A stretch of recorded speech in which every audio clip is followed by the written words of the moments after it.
Stupid versus spread. Week 17. NFL, second to last week. Next week, we'll go super in depth into the playoffs. Not much has changed over the past couple of weeks. It's still like the same teams in the AFC, still the same teams in the NFC. Like everybody lost in NFC contention, like Commanders, Giants, like they all lost. So Seahawks, yeah. yeah, nothing has changed. So instead, our talking point today is going to be quarterbacks. There's a couple teams with quarterback situations that are horrible. So let's delve into it, and then we'll get into our week preview like we always do and give out some picks. So quarterback situations. Derek Carr is not just benched, but basically no longer a part of the team. It's pretty clear that Matt Ryan should retire after 2 weeks ago, that debacle with the blown lead, and then the past couple weeks just playing so poorly. Same with Russell Wilson, probably not a good fit for the Broncos, who they are stuck with. You got Washington, who has the Heineke Wentz back and forth, who probably are not satisfied with either. You have Zach Wilson on the Jets, who is certainly persona non grata, I think, at this point in the organization, both as a leader in the team and his on field performance. Um, there's a couple others there too that are really struggling. Mike, who do you think? Like, first of all, let's talk about expectations and expectation management for these teams in contention. Like, who do you think is most at risk, and who do you think's in a better position than most as far as teams go? Because I would say like the Giants are in a better position than Washington, just based off of the quarterback situation that Washington has. I don't know if you agree or disagree with that. Yeah, it's weird because you have to look at out of these teams, and so I think the bigger lesson here, or the bigger problem for all these teams, and there's others that have serious quarterback issues.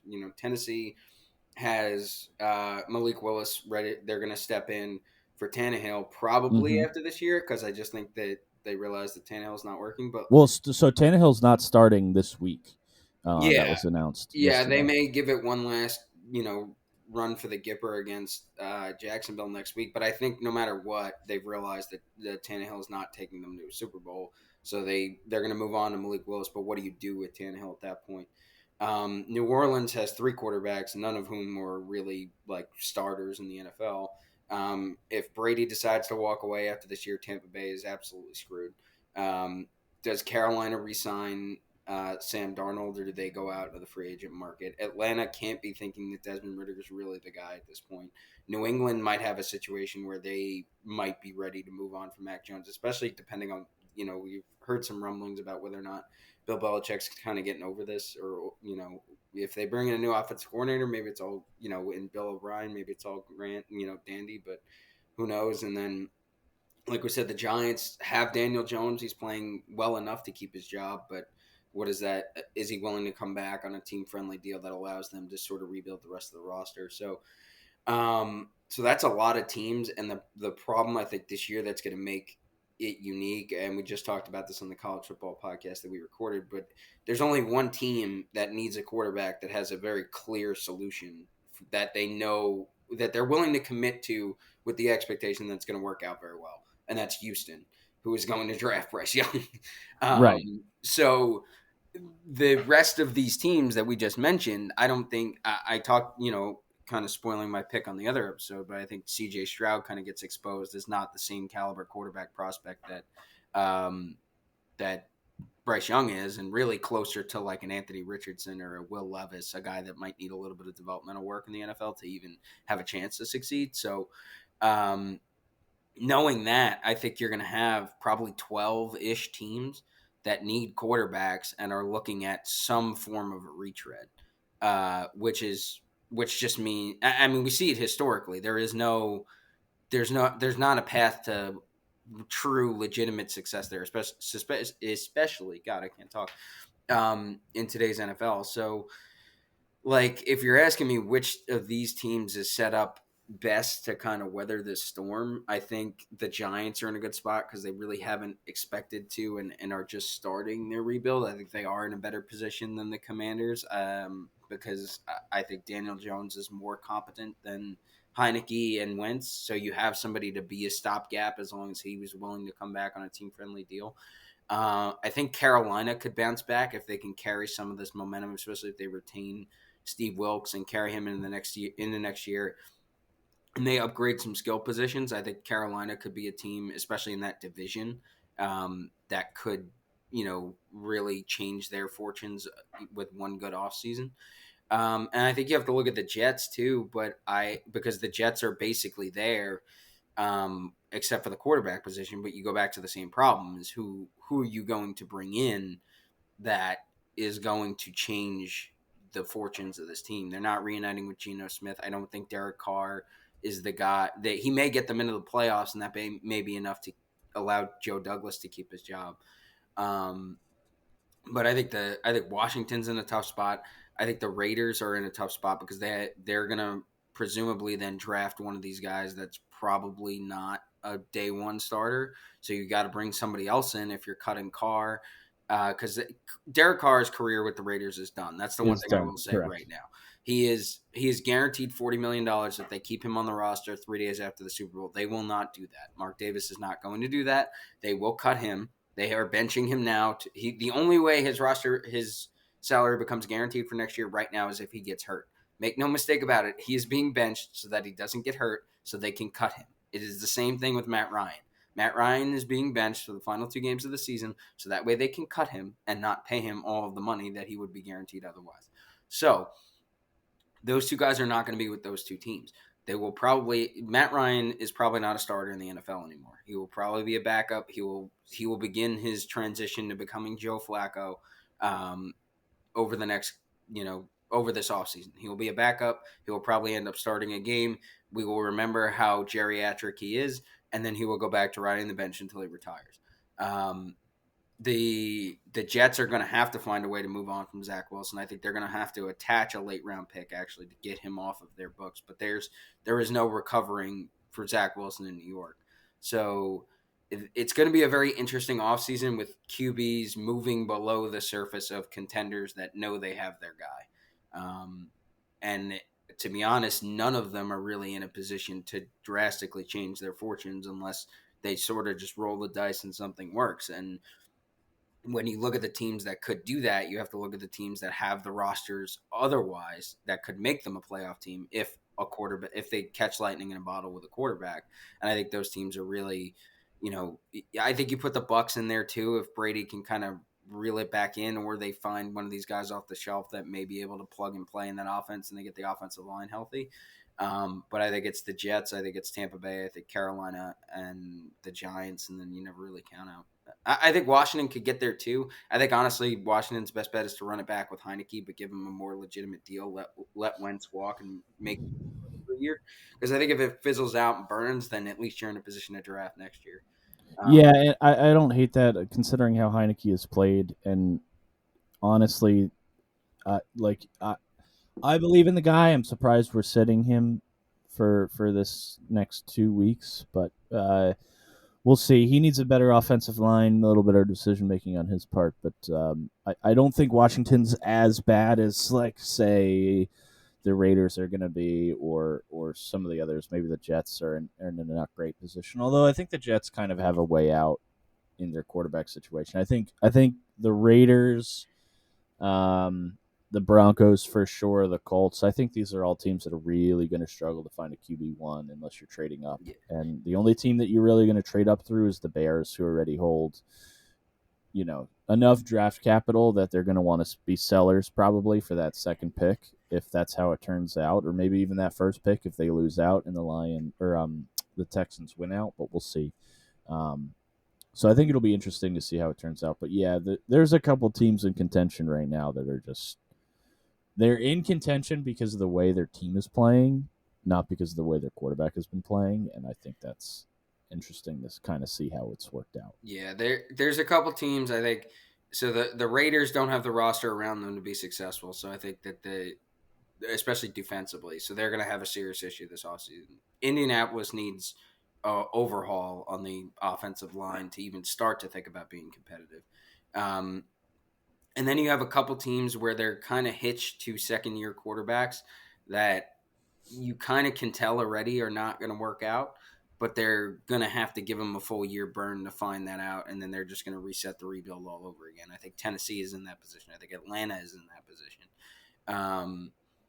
Where they have a quarterback on the bench in Malik Willis and Desmond Ridder that we kind of know aren't probably NFL starters that are going to be Super Bowl or perennial playoff sort of quarterbacks, but they're going to have to give them another year to find out before they go back to the drawing board. And I think New Orleans is in a situation where I don't even know what they do. So there's definitely a hierarchy here of QB situations, that some that are worse than others, but yeah, it's going to get pretty ugly for these teams that just don't have a QB solution right now. Yeah. Well, let's get into the week preview.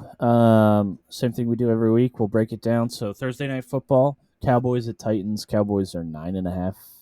Oh, goodness. They might even have jumped to I think it's full 10. 14, I see.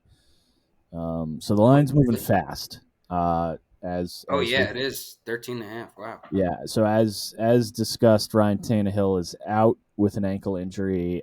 I don't know if that's the Titans moving away from him as well, but clearly they're not too happy. That's another team that we can add to the list with his performance over the past year.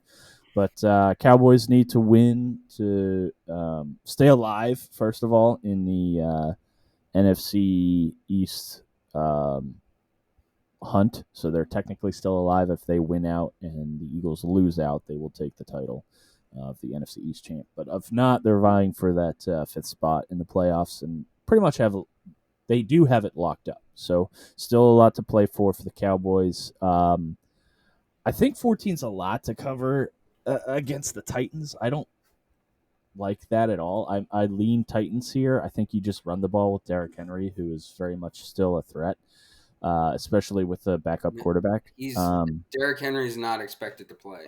Oh, yeah. Okay. It'll be Hassan Haskins versus, and basically Tennessee. I think the line jumps so much because people are starting to realize that Tennessee knows this game doesn't matter. So I think Tennessee's probably the most injured team in the NFL. I think by starting games missed, I believe they are. And so they're basically shutting this game down like a college football team because everything rests on whether or not they beat Jacksonville next week. So I think that's why the line has moved so much. Dallas, you just expect to come out. They win this game. They continue to stay in that playoff position. All they care about is making sure that they are the ones who get to play Tampa Bay or Carolina the first round of the playoffs. Yeah. I still think that number's too big. And the reason I say that is because I think I heard a stat that NFL teams in the last 3 weeks of the season that are favored by more than 10 points lose against the spread somewhere between 60 and 70% of the time. So you just never. I think this is a crapshoot on the spread. You just never know. You don't know if Vrabel's a great coach when his team is an underdog. They could come out and give it a Herculean effort. I think they're at home, right? And you don't really know what's going to happen. Or Dallas knows that this game doesn't matter to Tennessee. They come out flat, and it's not a matter of whether or not Tennessee actually cares, but it's just Dallas sort of sleepwalks through this game, and Tennessee keeps it within the number. So I don't really know here about the spread. I do have the play on the total and it's the under. The only way this really goes over is if Dallas scores 40 by themselves. I don't really. I also have the under here. I like the choice. Yeah, and there's not Tennessee's not with Malik Willis and no Derrick Henry. Dallas is just going to load the box and force Malik Willis to beat them, and he's not going to be able to. This is going to be a very ugly, gross game. I'm going to watch every second of it, and and it'll stay under. And it's a system play too because 72% of the public tickets are on the over, but 66% are on the under. I don't really know why the public's on the over. I don't either. I think they just think. I mean, genuinely, I have the same pick, and what you said really kind of holds true. Unless Dallas does this by themselves, I don't think. Tennessee puts up the points to keep up here. Yeah, I don't think so at all. I think that's it. I think this is going to be a sort of nasty, disgusting game. I wouldn't be surprised if it does fall with a Dallas victory somewhere between 14 and 21 points. I think even if Tennessee keeps it close, it's going to be because they get them out of sync offensively, and this could be like last week's Thursday night game where it's like 17-9 or something disgusting. Something stupid. All right, well, let's get into the 1 p.m. slate on Sunday, New Year's Day, so you can nurse your hangovers watching some football. No particular order. Browns at Commanders. Commanders are a 1.5 favorite. You have, of course, it freezes up on me. Dolphins at Patriots. Patriots are 2.5-point favorites. Falcons, Cardinals. Falcons are home and 3-point favorites. Jags at Texans. Texans are +4. Colts at Giants. Giants are -5. Obviously, Giants need to win to stay in the hunt there. Same with Commanders. Broncos at Chiefs. Chiefs are 13.5-point favorites. Panthers at Bucks. Bucks are 3-point favorites. Bears at Lions. Lions are 5.5-point favorites. Eagles, Saints. Eagles are at home and 6-point favorites. And that's your 1 p.m. slate. Mike, go ahead. Give me your picks for the 1 p.m. slate. So I have 3. I have Philly, New Orleans over 42.5. I don't know if Jalen Hurts is going to play. I don't really care because I think Philly is going to right the ship here. This is the game they know that they need to lock up the 1 seed. Going into next week, I think they get the Giants right as their last game of the season. Yes, who will need to win to stay in that hunt. Yeah, they know that, and New Orleans is kind of out of it at this point. I mean, I guess they're still technically alive for the division, but Philly knows that they win this game, they lock up the 1 seed, it's over. They don't have to worry about next week. They can rest a team that's already nursing a lot of injuries. They're going to go all out for this game, and that means they'll score points even if Gardner Minshew is the one playing. I think on the reverse side of the ball, New Orleans has to show some life in this game if they're even serious, considering making the playoffs. I think all that adds up to this game sneaks over the total. It's a system play here. 55% of the tickets are on the over, but 89% of the 98% of the cash is on the over. So Vegas sort of agrees with me there. So I like this game to go over. I don't know that Philly covers. I think they absolutely win outright.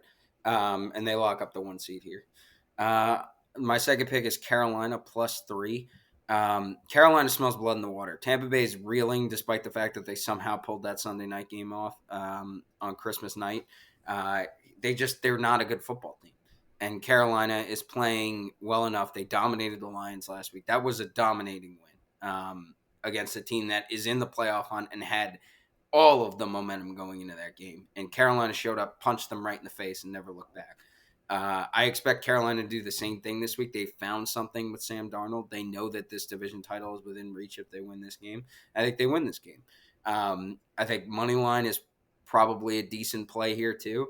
But I'm going to take Carolina with the points just because Tampa Bay has found a way to keep these games close despite the fact that they've played like absolute garbage. But I love the momentum Carolina carries into this game. It's not a trendy public pick because, it is. 66% of the tickets are on Carolina, but 80% of the Vegas cash is on Carolina as well. So it's not one of those situations where it's a square pick or a trap. I think Vegas sees the writing on the wall here too, so I love it. Carolina +3, and I'm also going to take Miami +3. Last 2 weeks, man, I've been getting murdered on Miami spreads. I keep taking them, I keep losing them. However, I think the logic this week, and I keep saying it every week, but the logic this week, I think the story with Tua getting another concussion and them dealing with that has sort of overshadowed the dysfunction that's going on in New England that I think was a bigger story earlier in the week. And I think Miami has a clear solution this week. They go to Teddy Bridgewater. They know they win, these last two games. They're in the playoffs. They'll be just as dangerous going into the playoffs as they would have been otherwise. Teddy Bridgewater is a good backup and has played well this year for them when they've needed him to, and Tua hasn't played.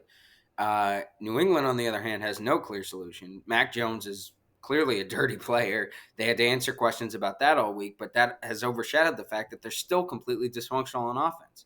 And they only got back into that game against Cincinnati through a comedy of errors by Cincinnati in the second half. Correct.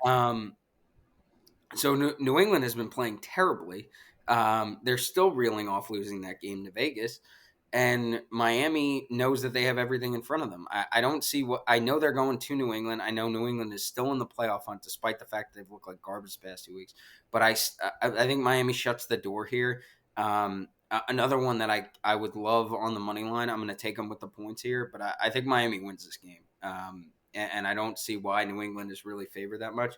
And it's another one where it's not a square pick. It's not a sucker pick. 60% of the cash is on Miami compared to 54% of the public tickets on New England. So Vegas tends to agree with me here. Miami, I think, gets it right. They win this game, but at the minimum, they covered the 3. I don't hate the pick. I got 4 picks. Excuse me. For this slate. I got Saints Eagles over 42. I think this is a low number. I think the Eagles need to win this game. I think the Saints can keep pace a little bit, but I think the Eagles will handedly win this game, and I think the over here 42 is reasonable. I like Bears plus 6.5. Not so much of a square pick. I don't think the Bears will win. I don't see how the Lions are covering a touchdown here, even in a must-win game. They played poorly last week. Justin Fields is a good quarterback. It would shock me if the Bears won. I think they are truly trying to lose out for the second best pick, really, and they still can get the first. But yeah, I don't see the Lions covering a touchdown here. I also like Broncos plus 13.5. This is one of those like hold your nose and just take the points kind of thing. I I don't know that the Broncos are very good, but the Chiefs have have a lot to play for, but I don't think they're going to crush the Broncos by 2 touchdowns. I know the Broncos have been anemic and whatnot, but if you're sitting at 14 points and the Broncos backdoor, like you're just going to hate yourself. The Chiefs don't always cover these huge spreads when they get them. So I'm taking the Broncos plus 13.5. Two things there: interim bump and that stat I mentioned earlier about teams last 3 weeks of the season with double-digit spreads. Both of them are in your favor here. I like the pick. I just there's a chance Denver comes out and dies here, Yes. but so I'm not taking it. I thought I flirted with the under for a little bit here. Same logic as last week, but the weather's not as bad. And the last time these two teams played, it looked like it was a surefire under, and then it was like 45-27. So I'm staying away from this game completely because I don't know what's gonna happen. But I do like the logic. Yeah, yeah.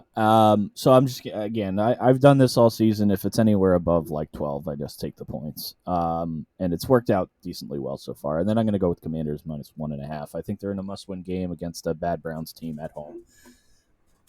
I mean, 1.5 is basically a money line pick unless something crazy happens. So I'm going to take the 1.5 points with the Commanders covering by that much. Let's roll into the afternoon slate. We got a couple games. So we got 49ers Raiders. 49ers are 6-point favorites. Jets Seahawks. Jets are 2-point favorites. Vikings at Packers. Vikings are 3.5-point underdogs in that game. Rams at Chargers. Rams are plus 6.5. Mike, what picks do you have for the slate and why? Just one. I'm going exactly against the stat that I've been touting, and I'm taking San Francisco. I think that you said 6.5. The line's up to 10. Oh goodness, yes it is. Sorry, Action App has been very weird today. Yeah. It'll show 1. San Francisco is at minus 10, and I am taking them at minus 10. I know that what I said, this is a spot where the Raiders are making this move. You understand why they're making this move. Like we talked about, they are ensuring that Derek Carr doesn't get hurt before they cut him. I just think they ended up with a really bad spot to make that move because San Francisco is rolling right now. They are dominating teams, and you're going to start Jared Stidham against that defense. I don't care that Vegas is at home. I don't care that you think this team plays with a little bit of life because they have a new quarterback. That team clearly liked Derek Carr enough on some level to keep playing for him. This wasn't a Zach Wilson situation where the team looks clearly different with him on the field, or even like a Carson Wentz, no offense, where the team just looks like they don't care about playing with that guy at quarterback. Vegas clearly cared about Derek Carr. I think you saw that last year when the whole Gruden thing happened and he sort of rallied them around. They played with a lot of effort. I think you've seen that in some games earlier in the year where he's willed them to win some games. So I think that this is a situation where a new quarterback really takes the wind out of Vegas' sails. San Francisco's rolling. The Brock Purdy is going to turn around and hand the ball off the entire game, and they're going to win this game by probably 21 points. Yeah, I agree. So last year, Derek Carr led a team with like horrible circumstances to an unlikely playoff appearance, and the Raiders rewarded him with like an inept coaching staff to the point where people are questioning if Derek Carr is even like remotely good, and it's very upsetting. I think Derek Carr will succeed. He's probably going to the Colts. I'll just put that out there right now. Maybe Washington, probably the Colts. But yeah, I don't hate the pick. I only have one pick for this slate. It's Rams plus 6.5, purely based off of system. 48% of the 99%. 99% of the cash is on the Rams, and only 48% of the tickets are on the Rams. So I'm going with somebody knows something I don't. I'm going 6.5 Rams. Chargers the only still thing probably I can win. think here is that Vegas is just like the Chargers are going to charger this, and it's very funny that that's like I'm sure that there's like analytics and all sorts of numbers that professional bettors are looking at this game and going, this says that the Rams are the play here. They're playing with momentum. This is the pick. But I think really like the underlying logic behind it all is like, what stats do we use to justify the fact that the Chargers are going to charge this game away? And then they're going to take, you take the Rams there. Yeah. All right, last two games of Week 17. Steelers at Ravens, a classic matchup of two very angry teams that hate each other. Ravens are minus 2.5 at home. And then probably the best game of the week on Monday night. Bills at Easily Bengals. the best game of the week, I think. I am so excited for that game. I will be fresh off of a Tulane win in the Cotton Bowl. So Bills at Bengals. Bills are 1.5-point favorites. Bengals are at home. Mike, go ahead. I have plays on both of these. I am going to take. I only have a play on. No, I got plays on both. Yeah, you're right. I am going to take Pittsburgh with the points. Lamar's not back, right? Let's see the injury report. I don't believe he is.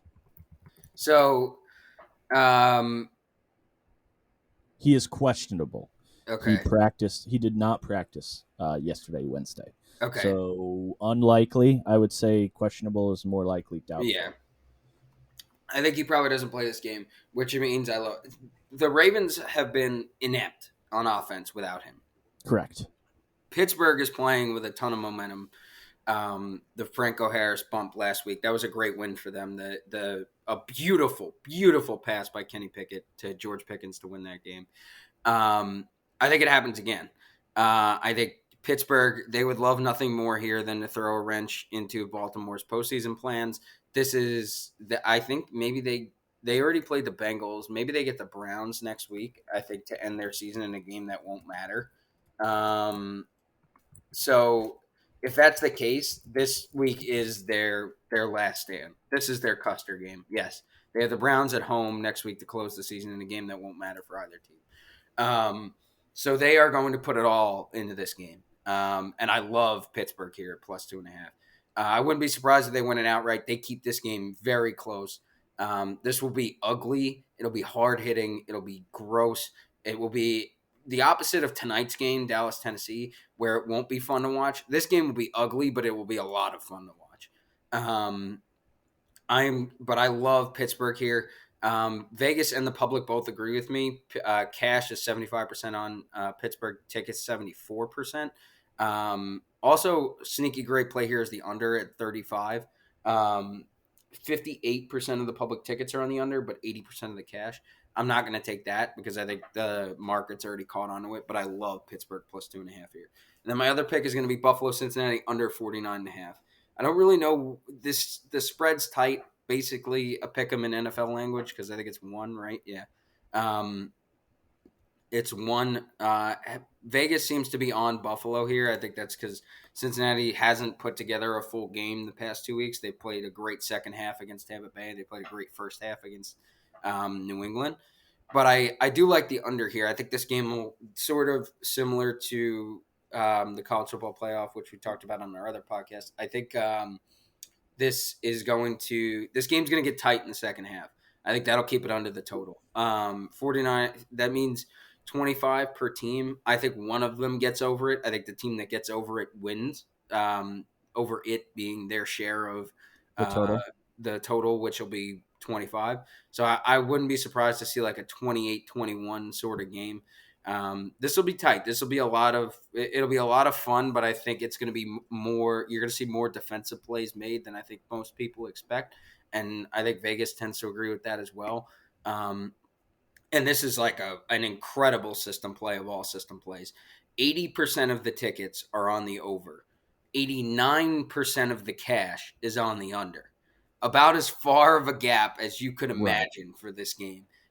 So I love the under here. I see the logic behind it too, so it's perfect. So that those are my two plays: Pittsburgh plus 2.5 and the under. I am going. I misspoke. I only have one play, but I'll probably ride with you on the Steelers there. I'm taking money line on the Bills. I love Joe Burrow. I love the Bengals. The Bills have to win out to keep that number one seed. I think they understand the importance of it. I think they go in an away game in a close one, but come out on top. I would take them with the points 1.5. I'm going to take a money line. Same difference to me. Because 1.5 is a little sketch. I'm going to take the Bills here. I think Josh Allen is far and away like prepared to take his team to the past the playoffs, really into the Super Bowl. But I think they come out on top here, knowing that a win here is supremely important, because if they lose, and they'll already have known, but the Chiefs will probably beat at the team they're facing as 14-point favorites against the Broncos. I think you'll see a Bills team that knows it needs to win. So going with the Bills money line there. I love I like the logic there. I think this could also be, if you're a futures better, I think this might be a spot to go with a Josh Allen future before this game to win the MVP. I don't hate that either. I like that. Because if Josh Allen comes from behind to win this game on the road in Cincinnati, to help them secure the number one seed, and Justin Jefferson sort of stumbles and loses some of the momentum that he's had from all the talking heads who are saying that he should be in the MVP conversation. I think Josh Allen could, with Jalen Hurts getting injured and Mahomes sort of, in the background.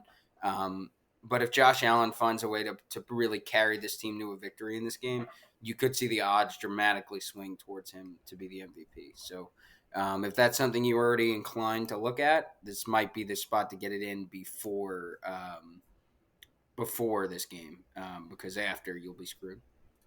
I don't hate it. In fact, I like it. Well, that's been our show. Like and subscribe. Thank you for watching. Tune in next week. We'll talk literally all the playoff scenarios that is possible, since it's the final week of college or NFL regular season, and then we'll get into playoff football. It's that time of year. Well, like and subscribe. Thanks for watching. Have a good day.